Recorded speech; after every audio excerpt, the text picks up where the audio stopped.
guys, it's Kristen, and today I'm going to be talking about Netflix's new show, A Series of Unfortunate Events. This is a TV adaptation of the book series by Lemony Snicket. It's about the orphan Baudelaire siblings as they deal with unfortunate events and uncover dark family secrets after their parents mysteriously die in a fire. Along the way, Count Olaf makes it his mission to steal the vast fortune that the children have inherited. I really enjoyed the series. It was a great mix of dark comedy and whimsical adventure. It really reminded me of Pushing Daisies with a dash of Tim Burton, but for a younger audience. And when you look at the team that put this show together, Barry Sonnenfeld is the executive producer. He also worked on Pushing Daisies. The production design was spearheaded by Bo Welsh, who worked on Edward Scissorhands, Beetlejuice. There was also just a bunch of different people who worked on this team who also worked on those projects or similar projects, and I feel like you can really see that in this show. There were 8 episodes in this series, and they followed along with the first 4 books in the book series. The formula for this series really reminded me of Back to the Future in that there's like certain plot points that happen every single time,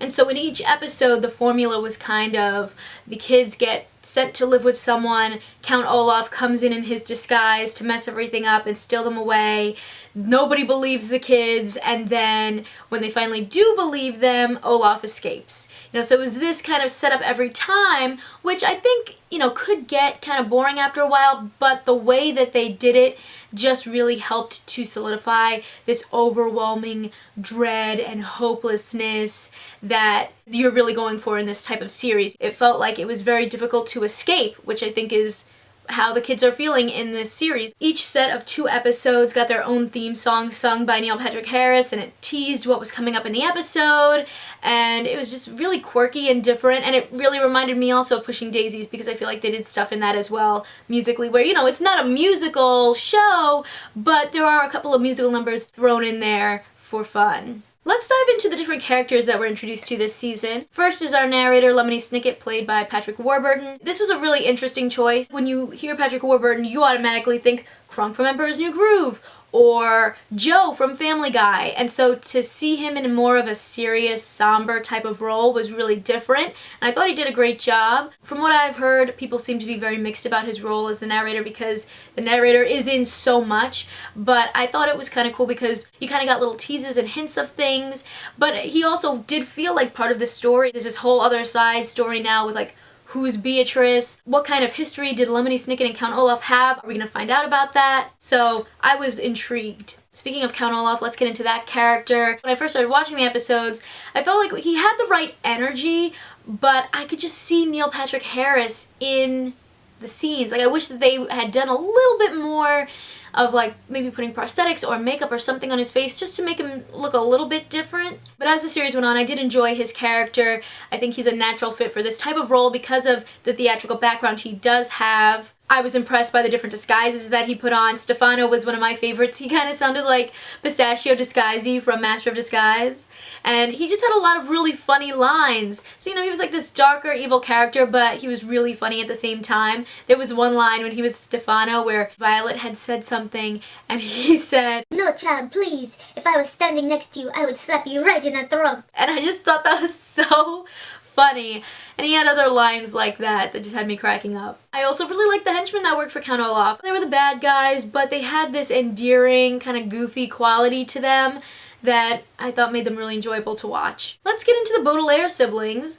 I thought they really stayed close to the book in this aspect. I do think that they really embodied the spirit of the Baudelaire siblings. Violet, played by Melina Weissman, really looked very much like Emily Browning from the 2004 movie adaptation of this series, and I think all of her inventions really came alive in the show. In the book they were talking about a grappling hook, and I'm imagining she made a grappling hook, which is like, a hook and a rope and you throw it, like, not a big deal. But in the show, they really made it like a mechanical contraption, like it was more technical, it was more quirky and fun, and you were just like watching it thinking like, wow, this kid is actually a genius. With Klaus, played by Lewis Hines, I think they really played up his brain. There was also a really big emphasis on learning and words, and there was libraries everywhere that the kids were brought to stay, and I thought that was really awesome and just like a really cool way of kind of promoting reading and knowledge so I enjoyed that. For Sunny, played by Presley Smith, first of all, that baby was adorable. She was so cute. I thought it was really interesting that they actually didn't go for twins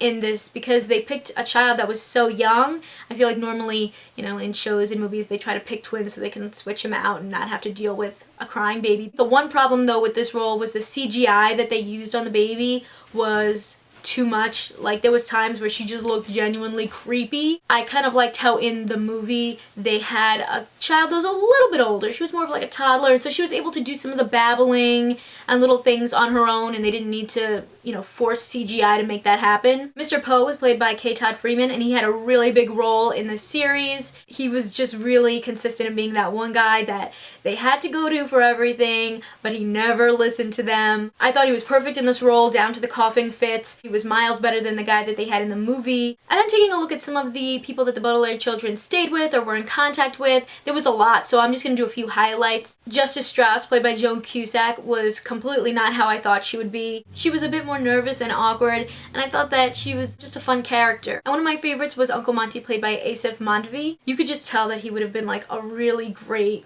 guardian for these children, wiggly mustache and all. I just really thought he did a great job. I liked him so much better than who they had in the movie. Finally, and most importantly, I really want to get into the mother and father storyline that went on throughout the course of this season. This is going to be a really big spoiler.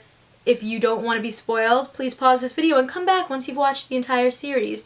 But if you don't care, or you've already watched it, then we'll continue on. I'll give you a second to decide.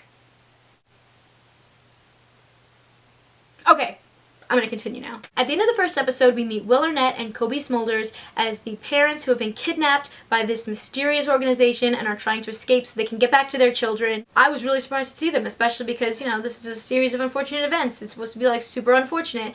And so I was like, oh my god, wait, the parents are alive. Like, this is amazing. Now we have this overarching hope throughout the entire season. All these secrets are going to be resolved. We know that the parents are alive and trying to get back to them. There were so many near misses where they're really close to the kids and then they just miss them. And then finally, it's happening. Like, we are about to see them be reunited, but plot twist, it turns out these are not the Baudelaire children's parents.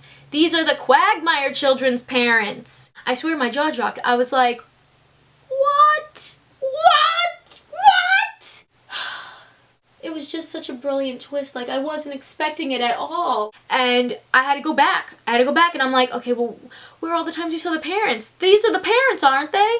And then I remembered at Uncle Monty's, we see this picture of them in a piano, so you can't see anything. And then the picture that they have from Lucky Smell's lumber mill has a whole bunch of different couples in it, and we've met all of the couples except for one. So obviously now we know those are the Baudelaire's parents, and the couple that we thought was their parents is the Quagmire kids' parents. And I'm just like, my mind is blown. It was just so smart. You know, it gave you this hope throughout the season, and then they were like, JK, smush that hope, it's over, nope.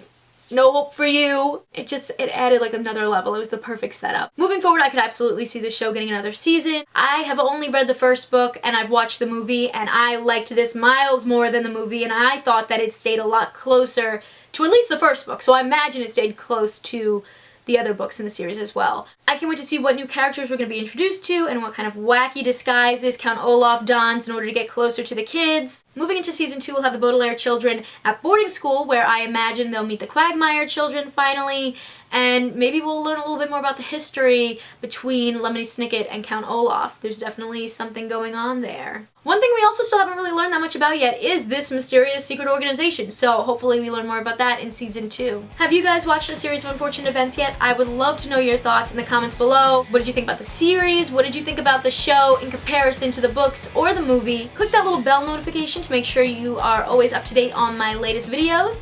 Give this video a thumbs up if you liked it, and click that subscribe button because I come out with new ones every week. See ya!